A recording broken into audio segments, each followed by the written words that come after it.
Good morning. Good morning.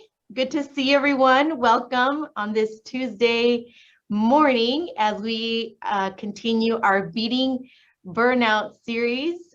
These Power Hour time that we spend together is for you to take resources with you, for you to gain insights, and of course, ideas and resources for you to expand on your ministry, and of course to those that you minister to. So we're so grateful to see you connecting this morning. We are blessed to welcome our Sadlier team here. So we have with us today Perla Bonilla. Perla is the regional manager for the Western region, and she covers, if I'm not mistaken, Perla, is it LA? No, Orange County, San Bernardino, and San Diego?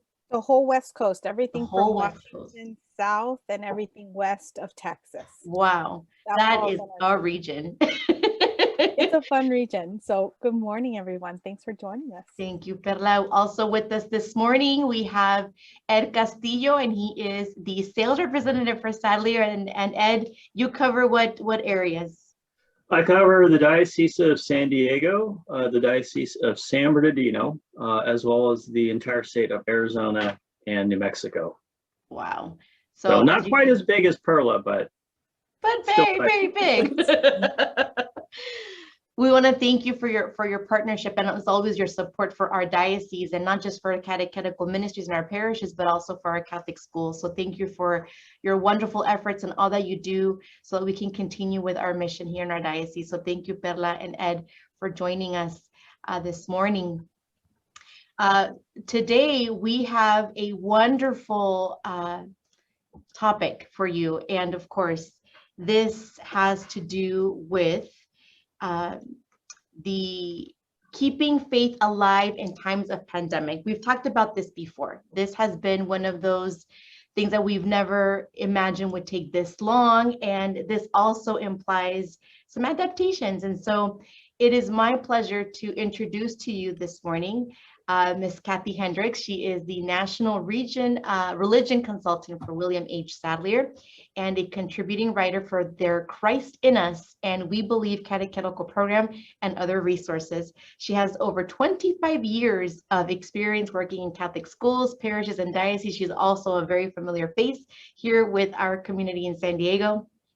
She is a certified spiritual director as well. She holds a Bachelor of Arts in Elementary Education for the University of Colorado and a master's degree in Adult Christian Community Development from Regis University in Denver. So let us give Kathy Hendricks a very warm welcome. Thank you so much, Marioli, and thanks to all of you. It's great to be with you.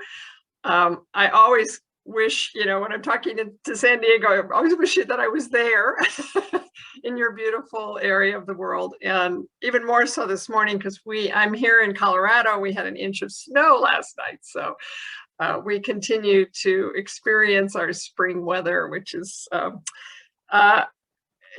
get a lot of snow in the spring. And so that's just the way it is. But I'm going to put up my screen here. And so I'm so grateful to be with you. And as Marioli said, we are still in this time of pandemic. I think we're in a kind of this kind of hopeful holding pattern in a way as vaccinations roll out. But it has certainly been a challenging time for us and continues to be. So my hope today is, first of all, I want to commend the diocesan staff for such a great series. I was able to look at the different topics and they're also inspiring. And this whole idea of beating burnout is really vital.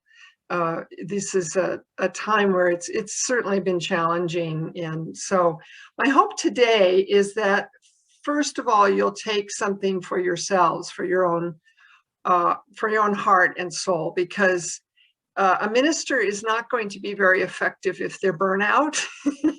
And, because one of the signs of burnout is when you start to resent the people you're serving, and not a good thing.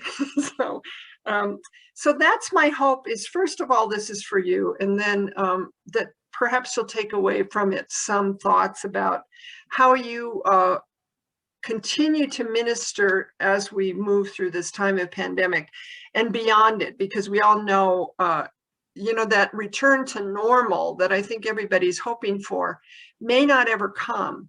We're in a very iffy time in our history. We know that this can happen again, and so it's kind of a scary time, but also a time for, boy, talk about a time to keep our faith alive. It's really wonderful. So what I'd like to do is start with a poll. Marioli, maybe you can launch the poll. In your own experience over this past year, how have you found this time of COVID to be? Has it been exhausting, maybe creative, peaceful, overwhelming, lonely? Those are just some of my thoughts on it. But maybe you can go ahead and respond to this or seeing that come in. I've been talking to lots of groups around the country, and I have to say it's been interesting to hear responses to this poll. I've been doing this for a lot of different groups, and to see how this kind of comes out. So we'll give this another minute or so. Interesting to see results so far. And I think we still have a few more people to vote, so. All right, just give it another 5-10 seconds and then, great. Oh, interesting. Okay, so let's, we could go ahead and end that, Marioli, and share those results. So we can kind of see right there, this exhausting and overwhelming got equal amounts of votes there. But it's also significant to see the creativity that polled pretty high there, 31%. It has been a lonely time, I would say, for many of us, especially if we've been away from our families or, missing the connection in parishes. And then that idea that for some of you, it's been a peaceful time. I just read, somebody sent me an article from I think it was the Washington Post, about how families are discovering this as a time to take walks together. And so I think there have been things that have happened, or habits that have been created that maybe have been, given way to a bit of peace. So the question is, how then do we minister at a time like this? And continue to do so. And I'm sure you've been finding your way around this in your own way. But one of the things that I so love is to turn to Jesus as our model of ministry. And particularly what I'd like to do is take the account of the blind Bartimaeus from Mark's Gospel. It's one of my favorite accounts. And I think one of the things that I love about it is the tenderness with which Jesus reaches out to this blind man, Bartimaeus. And in this account, I think there's some very subtle lessons within it to guide us through this time as we continue to feel our way and beyond the pandemic. Kind of like Bartimaeus, many of us felt like we were kind of walking in the dark, if you will. And so I'd like to invite us to listen to this account with some fresh awareness. It's a familiar one. So again, we have to kind of set aside, oh, I've heard that before. A friend of mine, a Holy Cross priest, used to say there are click gospels where when you hear the first line, you think, I've heard that before, and something in your brain clicks off and we stop listening to it. But I'd like to use this as kind of a framework for our session today. So as we do prepare to hear this beautiful gospel, let's just take a moment to settle into ourselves, to open our hearts, our minds, and our spirits to this holy word of God, according to the Gospel of St. Mark. They came to Jericho, and as he was leaving Jericho with his disciples and a sizable crowd, Bartimaeus, a blind man, the son of Timaeus, sat by the roadside begging.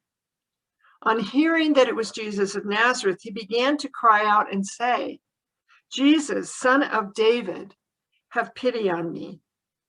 And many rebuked him, telling him to be silent. But he kept out calling all the more, "Son of David, have pity on me." Jesus stopped and said, "Call him." So they called the blind man, saying to him, "Take courage, get up, he is calling you." He threw aside his cloak, sprang up, and came to Jesus. Jesus said to him in reply, "What do you want me to do for you?" The blind man replied to him, "Master, I want to see." Jesus told him, "Go your way, your faith has saved you." Immediately, he received his sight and followed him on the way. The Gospel of the Lord. So as you think about that account, maybe you could put in the chat box a word or two about what characterizes Jesus' approach to ministry. Just if you could enter some, one or two words that you think encapsulates the way Jesus responded to Bartimaeus in this, and what it says about ministry. And I'll give you just a minute to fill that in. Mariole, maybe you can kind of let us know what you're seeing there, or if you know. Yes. Yeah. We've had the responses are just coming through. Okay. We hear compassionate, Kathy. Mm, We hear with love. yes. Let's see what else. Beautiful.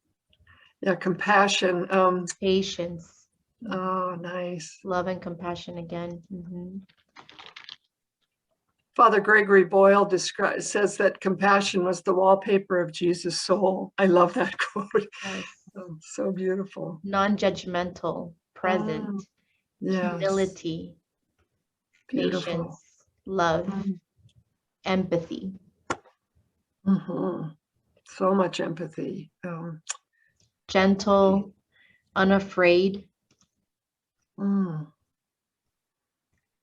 Wonderful.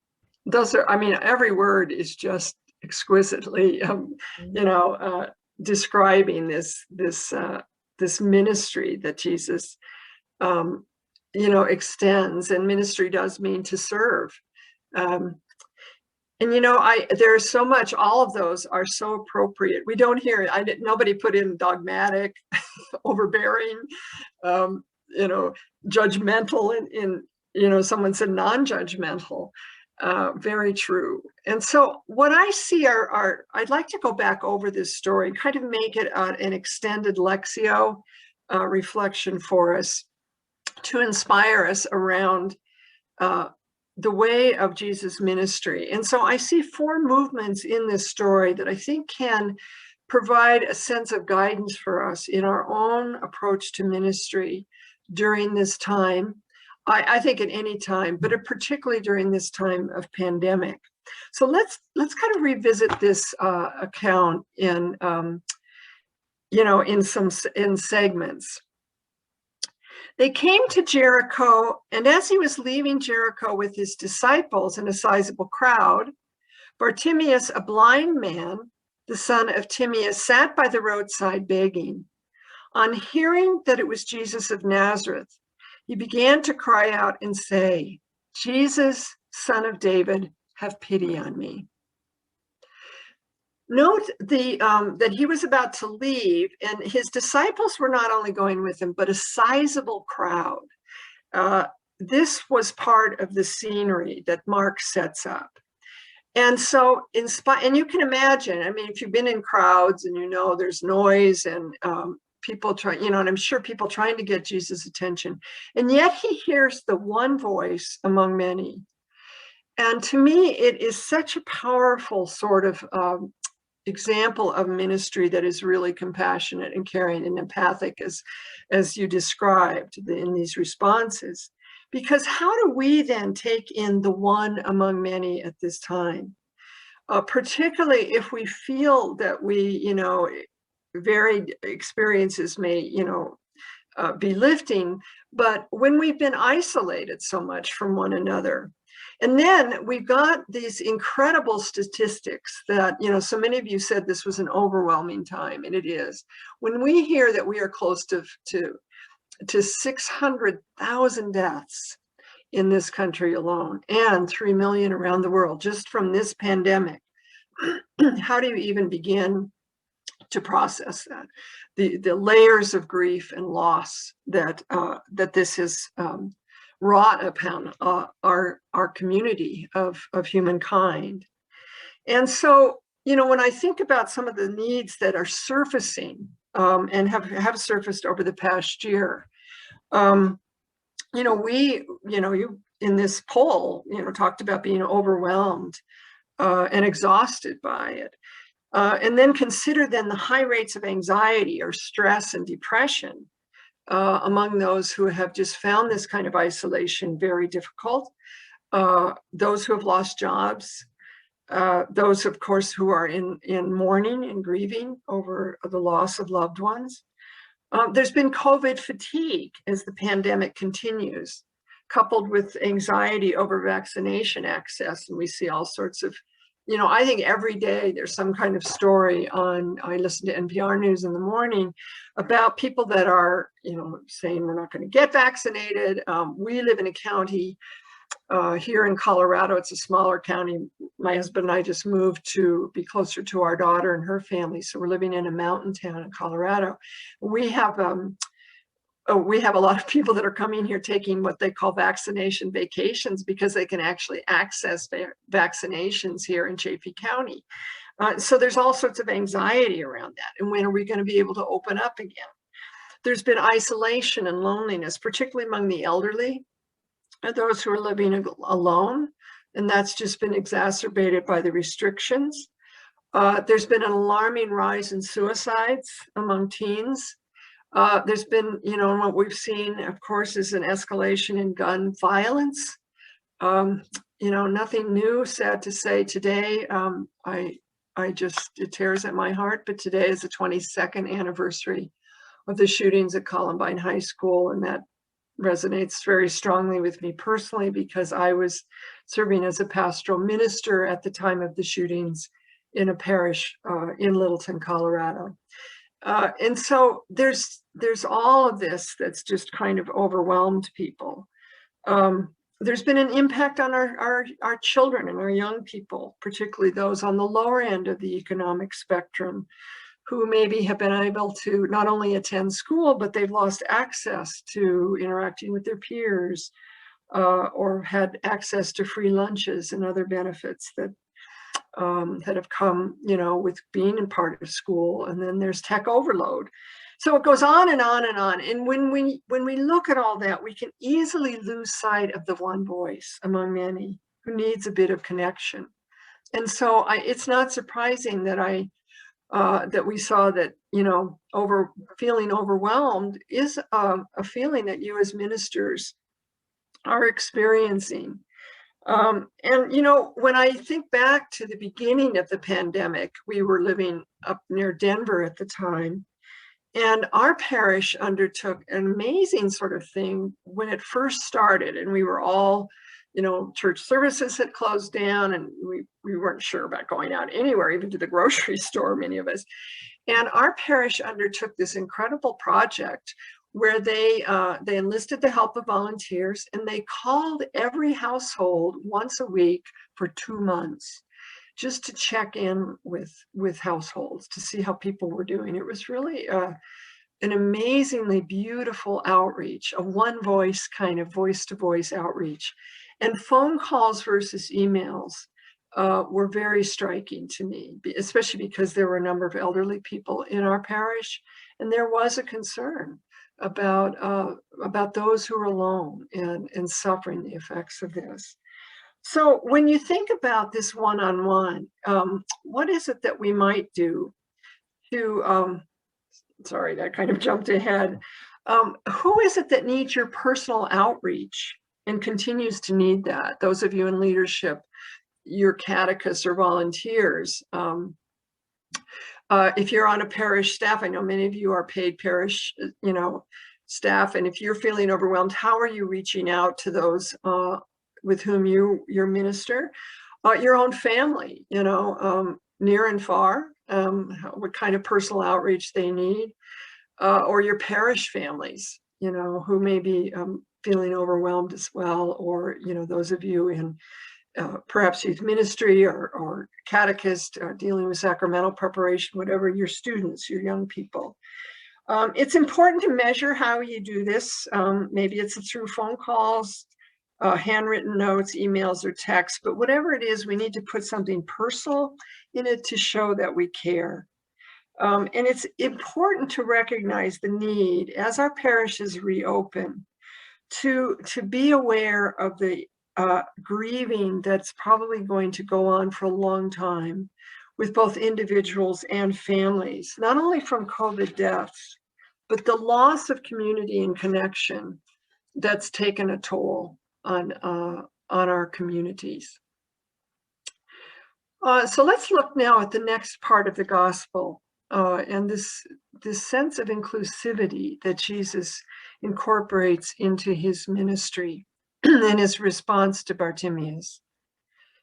And many rebuked him, telling him to be silent, but he kept calling out all the more, "Son of David, have pity on me." Jesus stopped and said, "Call him." So they called the blind man, saying to him, "Take courage, get up, he is calling you."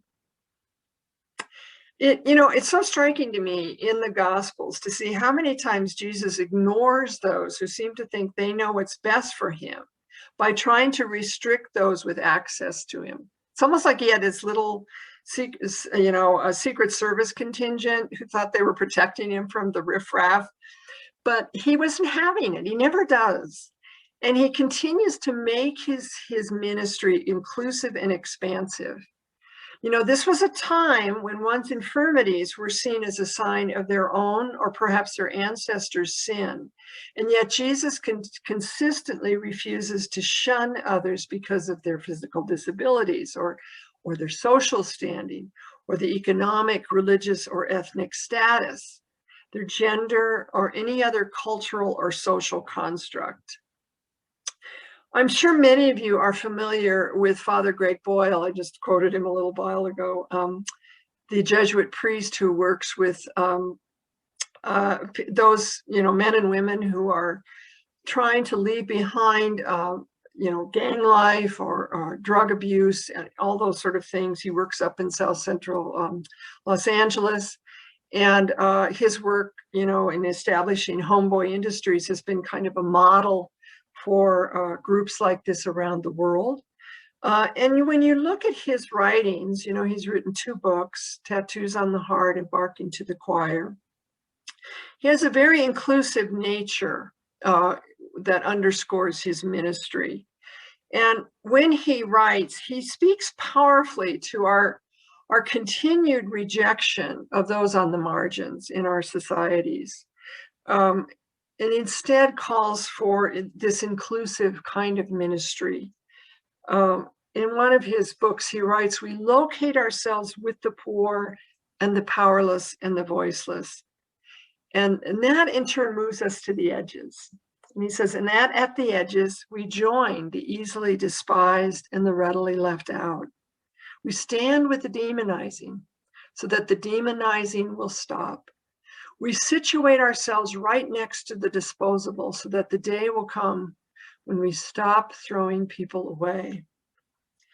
It's a powerful statement. And, when you think about the polarization in our society today, at a time when we should be looking out for one another in a show of solidarity, we're deeply immersed in culture wars, in ongoing political strife and division, and a brutal exposure of our racist and xenophobic systems of injustice, indifference, and violence. There's a trial going on right now that is showcasing this. And so it's, rather than seeing this as something, well, that's, in the news or somewhere else, we need to look at who are the marginalized in our own ministerial situations. Who might we be overlooking or ignoring or rebuking? This is a radical time of reckoning for us as a nation and a church. So we might ask ourselves not just what we are doing in our ministerial responsibilities, but also who we are. And, I think it's been such an interesting, sorry, I have a very sensitive mouse here. It's kind of an interesting juxtaposition of timing that the Directory for Catechesis was released during the, earlier this year as part of as the pandemic was kind of rolling out, and also Pope Francis's encyclical Fratelli Tutti. But in the Directory for Catechesis, it has a potent reminder about the catechist, the role of the catechist to form others for mission. Catechesis forms believers for mission, accompany them in the maturation of attitudes of faith, and making them aware that they are missionary disciples, called to participate actively in the proclamation of the gospel and to make the kingdom of God present in the world. This is very much language that's at the heart of Pope Francis's ministry, which is calling us out of our enclaves, calling us to be, that church, which is what he called the field hospital, to go out into the world. Really, it's living out that spirit of Vatican II and the call of the laity to bring our message into the world. And so as ministers, that's really what we are called. Not just in catechesis, but youth ministry. All of our ministries are forming believers for mission, because that's why the church exists. And so this is a challenging time in our history, but it's also an opportunity to show the best of who we are as believers in Jesus Christ, keep faith alive. And so these restrictions that we are continuing to observe as a radical way to, to fight this pandemic, and they're growing wearisome. I will say, I don't like putting on a mask and, social distancing and all of that, but it's a time in which we can practice solidarity, one of the calls of Catholic social teaching, and to expand our sense of the common good. So it's a really good time to reassess our ministerial efforts and consider how we're drawing those themes of solidarity and the common good into our efforts as catechists, catechetical leaders, youth ministers, whatever our ministry. How are we challenging those to whom we minister towards justice and inclusion? One of my colleagues, a great friend of Sadler, many of you know, Dr. Carol Eipers, wrote a book recently on the challenges that parishes face. It's called Facing Difficult Social Issues in the Parish, in which, parishes are not immune from some of these very issues and behaviors of, that are very unjust and unchristian. And she has this kind of a checklist and kind of I would say kind of a parish examination of conscience, if you will, where she asks those, in ministry, are you aware of any unchristian attitudes in your parish? Are there unspoken prejudices that are nonetheless apparent? Is there judgmental language used towards those who are not like us? And that can be in all sorts of ways, not like us theologically, not like us spiritually, whatever it is. Do we laud only those who keep our organizations running, or do we honor those who are not very involved in the parish, but are changing lives through works of justice? It's a really powerful book around these kind of issues. And one of the things that I think is so important is whenever we are called to work for justice is to be aware of oppositional energy, that temptation to draw into a narrow circle of like-minded people, or what we call echo chambers. And it's very tempting, of course, on social media to do that. And so when we do that, we join in that kind of fray of us versus them. And it's always oppositional energy, never leads us anywhere. You know, in the kingdom that Jesus envisioned, there's only us. As Greg Boyle puts it, soon we imagine with God this circle of compassion. Then we imagine no one standing outside of that circle, moving ourselves closer to the margins so that the margins themselves will be erased. We stand there with those whose dignity has been denied.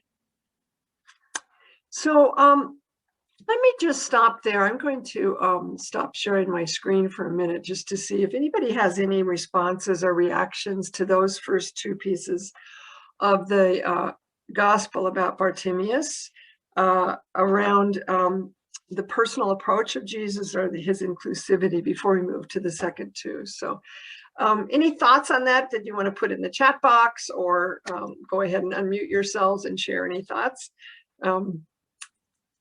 We'll just take a minute for that.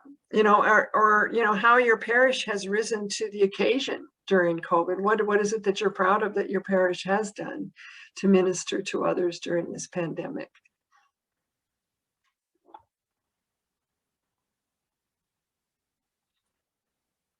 So, seeing if anything's coming in through the chat. I'm just asking Marioli or Joseph or anyone on the diocesan staff if you have any thoughts on that as well, or anything that you're seeing in your diocese that gives you hope around what how people have responded in terms of the pandemic. Well, Kathy, so no questions have come through the chat just yet, but please do put your questions in the chat if anyone has any comments or questions. And if you would like to unmute, you can. We're a small enough group that you're welcome to also voice your thoughts and insights. I don't know, but Kathy, since you were asking us as well, I just think it's very inspiring to see how all of our parishes and teams are just doing the best they can with the situation. So I think it's very inspiring just to see how creative they've been to address the needs and just the hope and joy that we have in moving forward. So I think that's what we're getting to witness now. Yes, yeah, that's wonderful. And I'm hearing so many inspiring stories as I move around the country through my computer right here in my office, but some wonderful stories of very inspiring.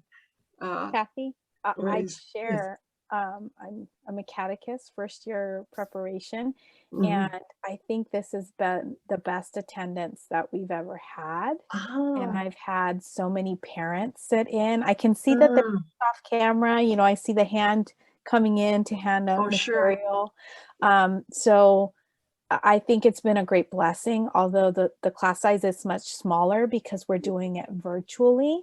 You know, it's almost doubled because I can see that mom and dad or grandma is just off the screen and also listening, not just to what I'm saying, but really hearing their child's responses. So that reflection and that, you know, family dialogue happens, which wasn't happening before. I think I've had 100% attendance the entire year. We've only got a couple classes left. So I would say that's been the blessing in disguise in the virtual classroom. Yeah, and Perla, I think, you know, I've been around long enough to have heard over and over again how the questions around how we do catechesis in the family, how do we get parents involved?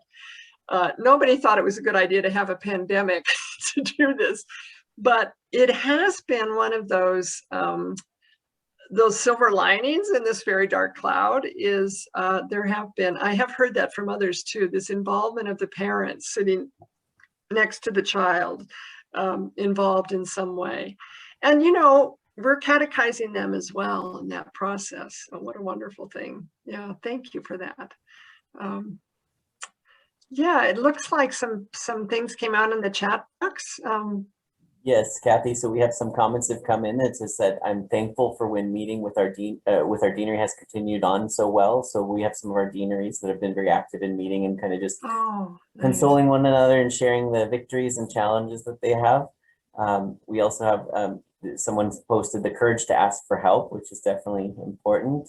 And then also, let's see. Yes, so many teens are coming on site for study, and that's really nice.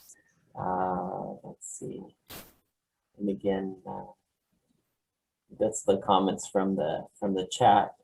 And another thing I was going to mention is just the fact that whether we liked it or not, we were really forced to learn our technology. So I think that will definitely be an additional benefit in our quiver as we move forward, so that we won't abandon that, but we'll remember that these are great tools that we can continue to use. Now, of course, we want to move to a more in-person, vibrant life in church, but these are definitely tools that we can still use even post-pandemic.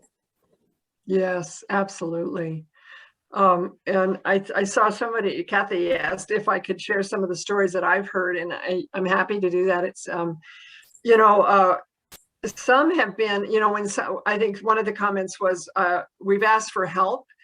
And I think one of the things that I've heard is that people, we're seeing teams, you know, working together in a way, even though they're separated, maybe through Zoom or whatever, they're combining their efforts and coming up with some really creative ideas. I also have heard, somewhat like Perla, that there's been an uptick in parent involvement with online learning, and some families are really liking that and wanting to continue that. We're also hearing that just with the schools in general.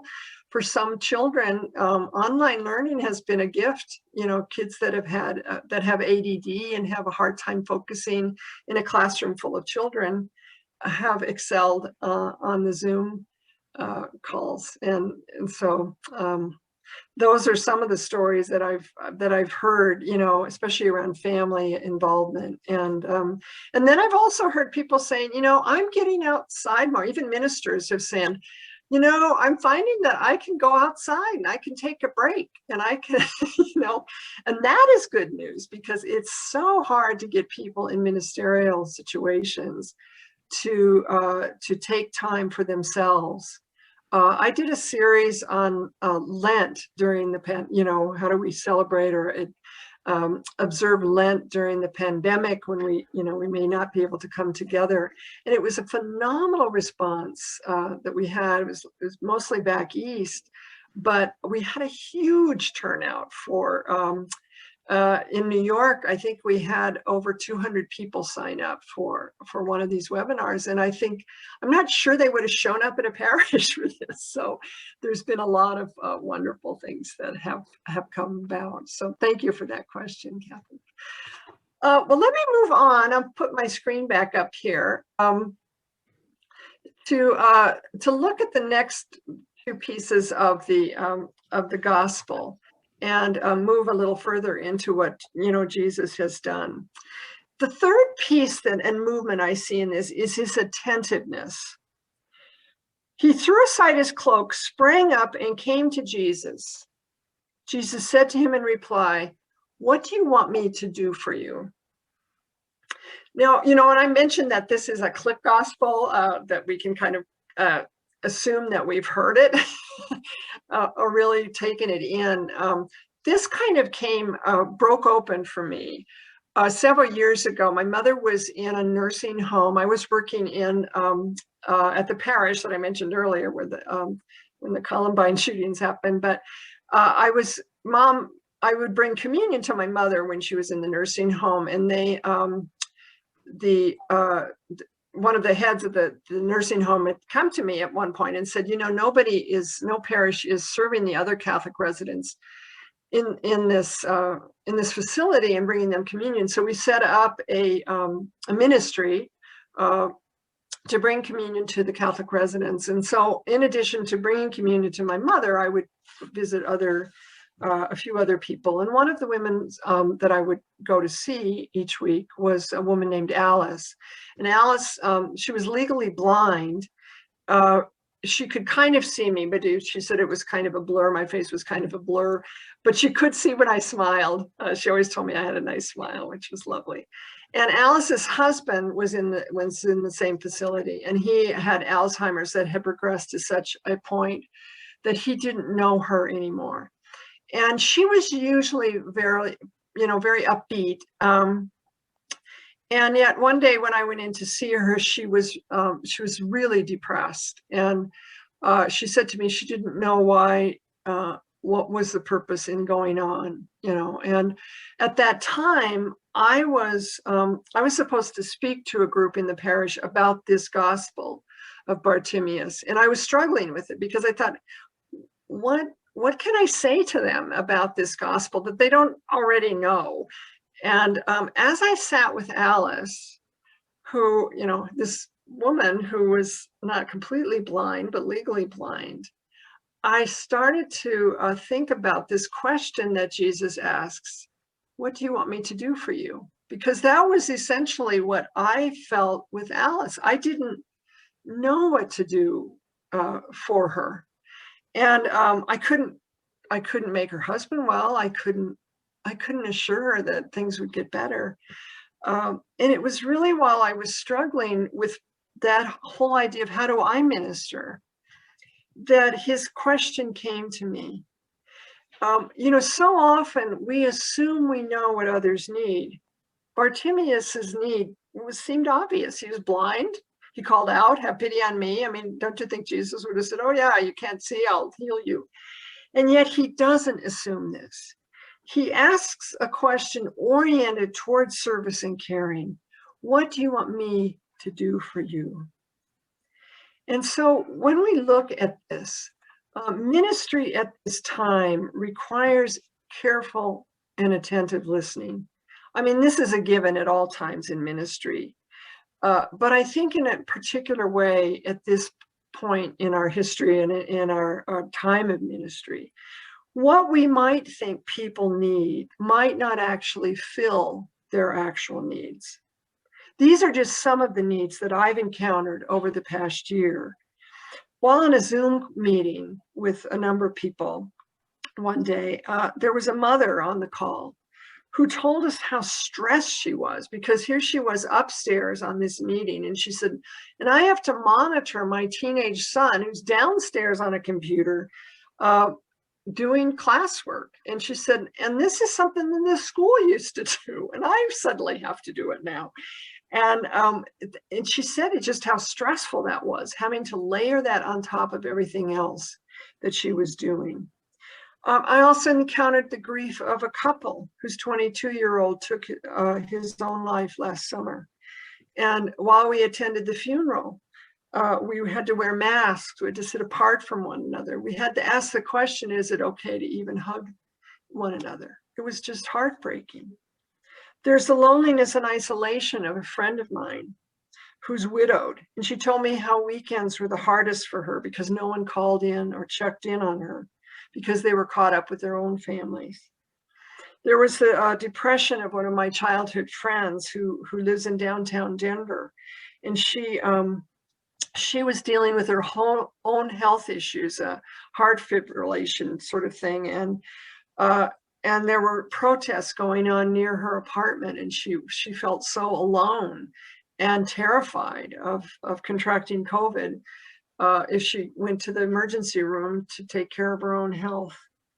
And then realizing in my own experience, you know, we moved to this mountain town, as I said, to be closer to our daughter and her family, which is fabulous because we get to see our little 3-year-old granddaughter. And right now, my 8-month-old grandson is downstairs with my husband because we're taking care of him. Not my husband, the 8-month-old grandson, 3 days a week. And I'll tell you, when his mother comes to pick him up, we're exhausted.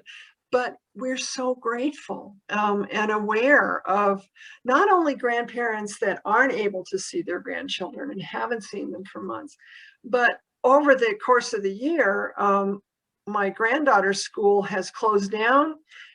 She's in a Montessori preschool because someone was, you know, a parent perhaps was exposed to COVID, and so the school had to shut down. And so we've been able to step in and help. And my daughter has told me repeatedly how hard this is for so many families who don't have that family support. And so there's so many, and I'm sure that, you know, all of you have run into to the needs that you've encountered that, you know, just are, some of them just brand new that we hadn't even thought of. And so it raises the question, are we trying to carry on as if our ministries just moved online rather than asking what people really need? we are truly at a time that speaks to the recognition of the church as a place of healing and service that Pope Francis describes in Evangelii Gaudium. And I just so love this quote. He says, the thing the church needs most today is the ability to heal wounds and to warm the hearts of the faithful. It needs nearness, proximity. Now, what words these are at a time when we were told, stay away from one another, and so he says, I see the church as a field hospital after battle. It is useless to ask a seriously injured person if he has high cholesterol and about the level of his blood sugars. You have to heal his wounds. Then we can talk about everything else.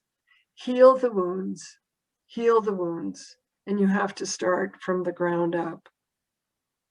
And what I've seen, other wonderful things that I've seen emerging from this time is a real sense of how our faith in the Paschal mystery has helped us reimagine ministry, because our faith is grounded in this Paschal mystery. And as such, there's much, life that can come out of the dying. There's hope that's emanating from, the mist and the uncertainty of this time. There's healing that is arriving in small acts and experiences of love and compassion. And there's great caring, and renewal that is making its way through this time of crisis and division. And so we too, as ministers, need to embrace that question. What do we want Jesus to do for us? And if we can take that into our own hearts and our prayers at this time, it will enable us to then ask that question of those to whom we are ministering. And we turn to the last part of the gospel. The blind man replied to him, Master, I want to see. Jesus told him, go your way, your faith has saved you. Immediately he received his sight and followed him on the way. What Jesus recognizes in Bartimaeus is a deeper desire. It's one that goes beyond having his physical sight restored. He has a deep desire to see. And so many of the healing stories in the Gospels are around that. Not just the physical healing of, eyes that are opened and ears that are unstopped, if you will. Bodies return to health or life. But Jesus, as he so often does, affirms the faith underlying the desire, the true hunger that lies within the soul and not just the body, the need for deep healing that goes straight to the heart of who we are.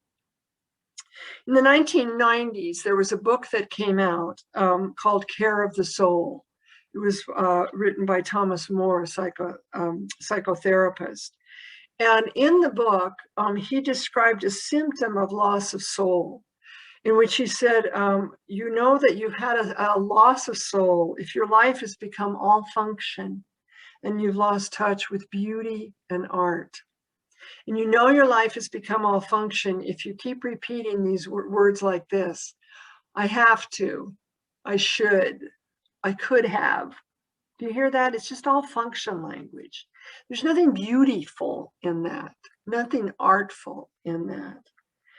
I was involved in writing right after the Directory of Catechesis came out. I was invited by 23rd Publications to write a small booklet on the holiness of the catechist based on the new directory. And one of the things as I was going through the directory that really struck me was its emphasis on beauty. It says in the document that beauty is always and inseparably steeped with goodness and truth. Therefore, contemplating beauty elicits within us sentiments of joy, pleasure, tenderness, fullness, meaning, therefore opening us to the transcendent. Isn't that gorgeous? The word beauty is mentioned 36 times in the directory for catechesis. It's used to describe the disposition of sharing the good news, the celebration of the liturgy and the sacraments, the love shared in a family, and the primacy of grace in the process and practice of catechesis. Like a mighty river, the loving initiative of God flows on. We need only respond by listening and trusting in the beauty and the power of grace. So it raises a question: how are our ministerial efforts reflecting the beauty of the gospel? How are we dipping into the true needs rather than surface ones? In what ways are we giving ourselves over to the beauty and the power of grace? One of the benefits of moving here to Salida is that in addition to living near family, is that we are located right on the Arkansas River here. This is actually one of the most popular places in the country for river sports. And I find so many lessons by sitting next to the river. There's a beautiful path that winds through Salida, and I love to walk by it because the river is always changing. It ebbs and flows. There's gentle currents and rushing rapids. Right now, the winter snows are coming off the mountains, and it's giving rise to the swelling of the river. It's just such a beautiful experience of being in nature and next to nature. One of my favorites of the mystics is Dame Julian of Norwich. Many of you probably know her from her quote, you know, all will be well and all will be well and all manner of things will be well. She had a near-death experience, after which she had these series of visions that she called showings, which she spent years reflecting upon and unraveling. She's believed to be the first woman to write a book in English, publish a book in English. She lived the latter part of her life, as you may know, in social isolation. She was an anchorite living in a small cell attached to the Church of St. Julian in the city of Norwich in England. And you know, when you think about her writing about all will be well, it's pretty extraordinary because she lived in a time of great upheaval. The pandemic of the Black Death was claiming hundreds of thousands of lives. A peasants' revolt was going on at the time, and there was this ongoing war between England and its neighbors. So it kind of sounds familiar. And yet, in spite of all this external distress and disturbance around her, she wasn't immune to them by any means because she had a window. She had actually a couple of windows, they were called squints in her cell. One looked into the church so she could participate in the Eucharist, but the other looked out onto the street where people would come and get her, you know, come to her for spiritual guidance, bring her food, you know, and talk to her. And so she had to have been privy to all of these sorrows that people carried, their grief, their anxiety. And yet she had this sense of deep hope and appreciation of the beauty of small things. And I think one of her most beautiful reflections centers on an object that she described as no larger than a hazelnut. She wrote, "It lasts and always will because God loves it. And thus everything has been through the love of God. In this little thing, I saw three properties. The first is that God made it. The second is that God loves it. And the third is that God preserves it." Love is the basis of everything. It's the basis of all creation. And when we can withdraw into that, we understand and give out then as ministers through the love and grace and mercy of God. So a question for you as ministers is, where and how are you finding beauty each and every day? Not only in what you do as a minister, but more importantly, who you are as a minister. How is your faith saving you during this time of COVID?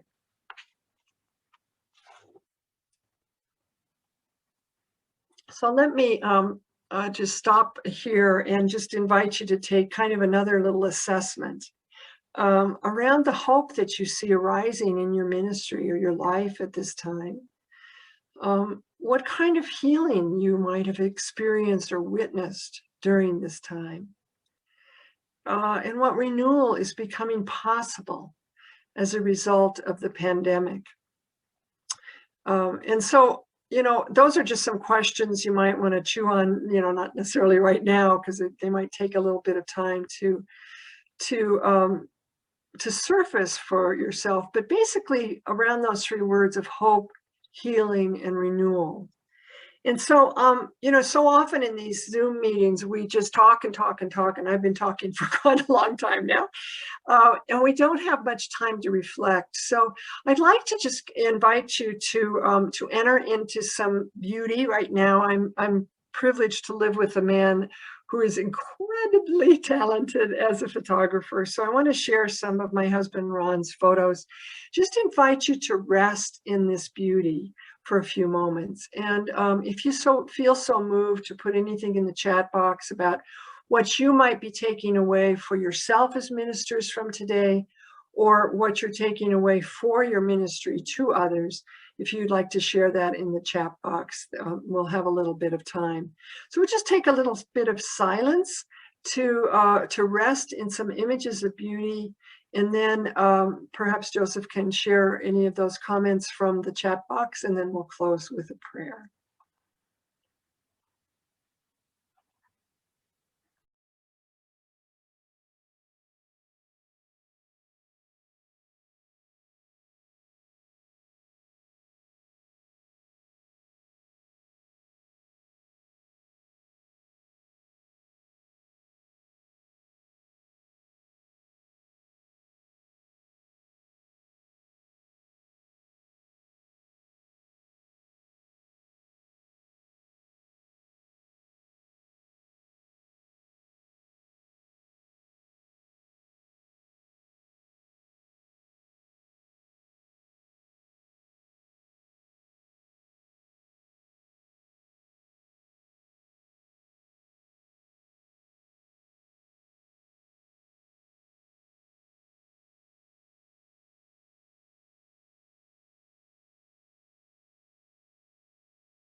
So I'm going to turn off my screen for a minute now and see if we have any closing thoughts from anyone, either in the chat or anybody wants to say anything. You can unmute yourself. So Joseph or Marioli, do we have any comments?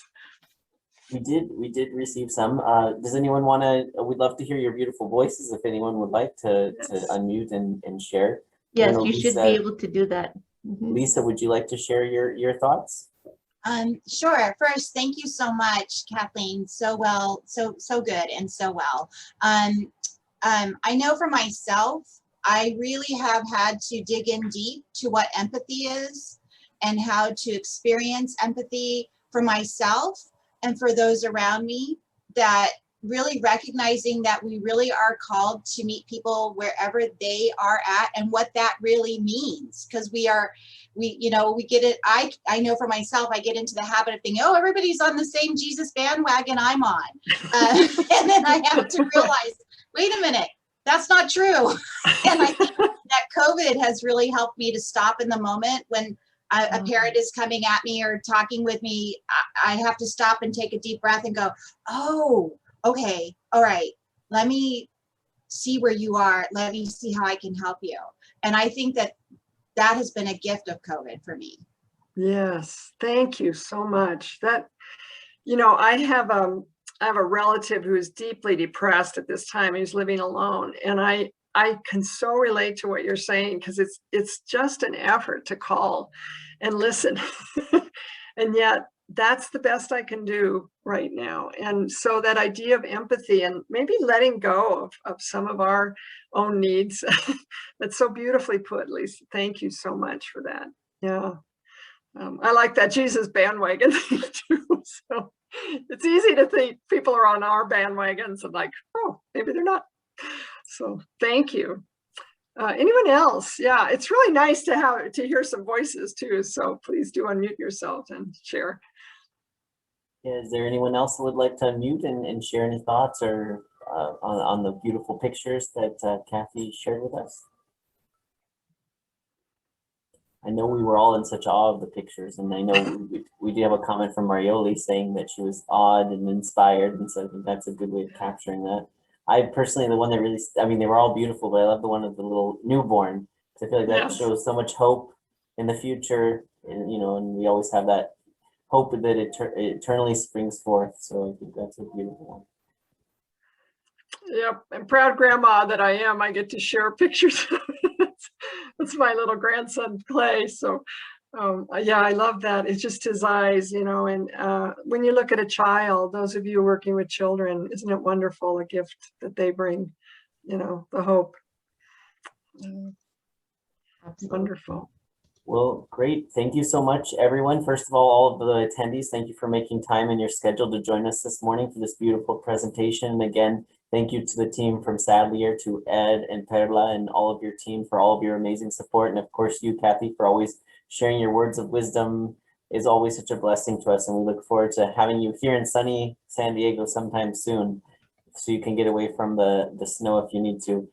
We do remind everyone, please do feel free to visit our website for future events in this series. If you speak Spanish or have any catechists or friends that speak Spanish, we will have Team Sadly here again this evening at 6:30 p.m.